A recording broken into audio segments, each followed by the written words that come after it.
Matthew Kershaw, get that Snickers bar out of your mouth, fool. You pathetic! There's fucking, I don't know where to go from there. This time you stumped me. So, we are here in Exodus Wars Fractured Empire. This is a 3D turn-based strategy game on Steam. It came out at the end of January. Never heard of it before. No, so this is, I don't know if it's been in early access or it's always been on my new release calendar that I occasionally look up or something. But I kept seeing it, so I've been wanting to check it out for a while. Because there was something just appealing about the art that I just really liked, as I usually do in space shit. You seem to have a boner for space games. I do. I really do. I just have a boner for like smooth armor plates, of which this game has quite a bit. So this is not what I thought it would be. I thought it would be like like a strategy game, like you move shit around, you battle in real time or something. It is not that. It is turn-based, and it's kind of like a tabletop game, like a Warhammer 40k or something. Yeah.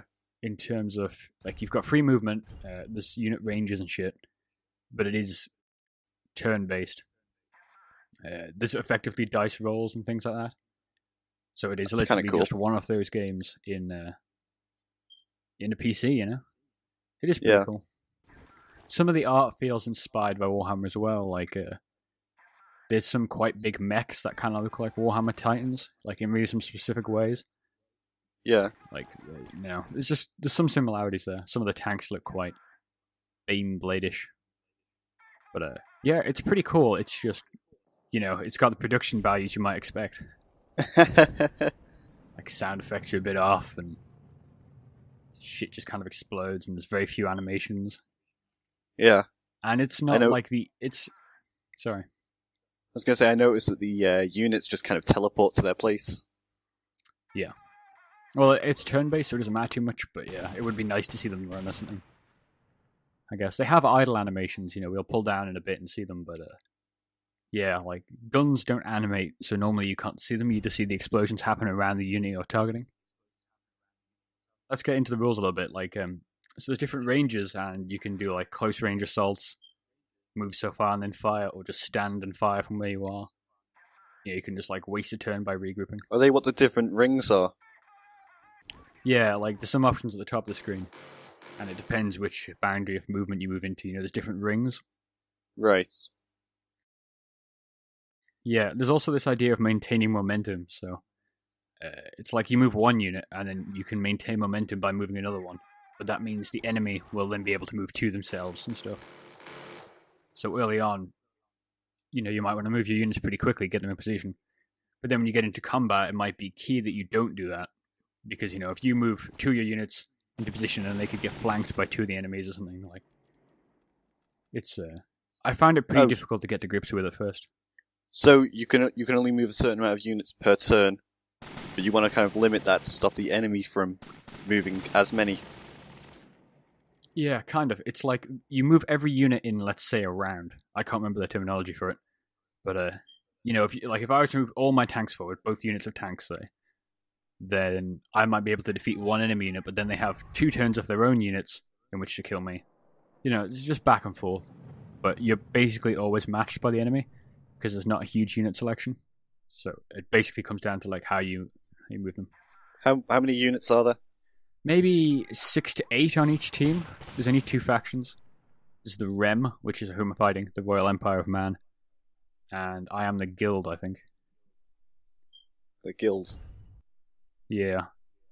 I've only just got into the campaign, because like I said, I was having some trouble just getting to grips with how to actually win.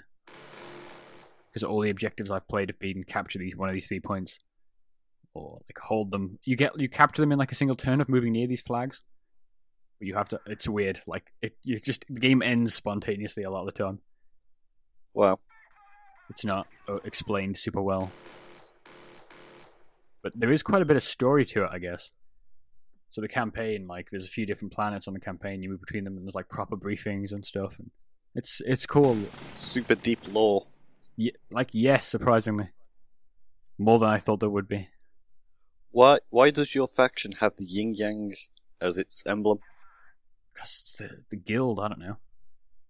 What does the yin yang mean? Is it like peace, harmony, or something?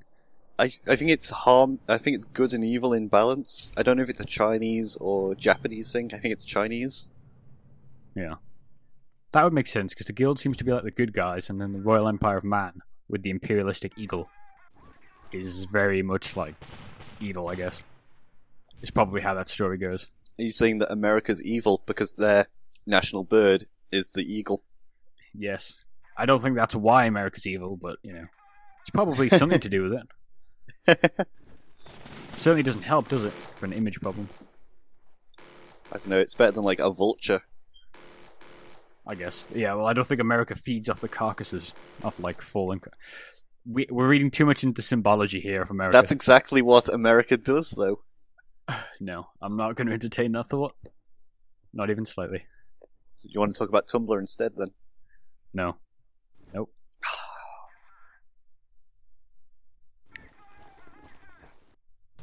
Here, you won. Yeah, see what I mean? Like, just like instant victory for no apparent reason. Yeah. I guess I moved near the flag before they did. But yeah, let's just take a look at some of the units. So the Rem have like conscripts, which kind of look like something out of World War One, or World War Two or something, like gas mask wearing people in just normal clothes. And they also have these very large squires, which are like mechs. Whereas the guild have, obviously the units you saw in the previous battle, they have like tanks and space marines, basically. So they are quite different. Can you have a team just comprised of mechs? Yeah, pretty much. I mean, we just selected a points limit. I went for 3,000 there, which is pretty large. It's the largest you can get in a skirmish. I don't know how the campaign plays out, but... So you could just have all behemoth mechs. We'll have a few. Yeah. And yeah, like you can get some pretty big fights, and they do take a while to resolve just because it requires multiple attack turns, and units can retreat on their own. Sometimes you'll order units to do stuff and they just won't hear you. Which is like, kind of where the tabletop dice rolls come in. Yeah. And then obviously you have this whole deployment zone where you take turns with the enemy to deploy units. So it is literally like Warhammer in a video game. Does the heights come into play? Like, if you're above the enemy on a hill, do you have a better chance to get or to hit them than them to hit you? I think so. Because like it's very like, if I'm firing at an enemy that's on top of a cliff, my bullets will just hit the ground in front of them.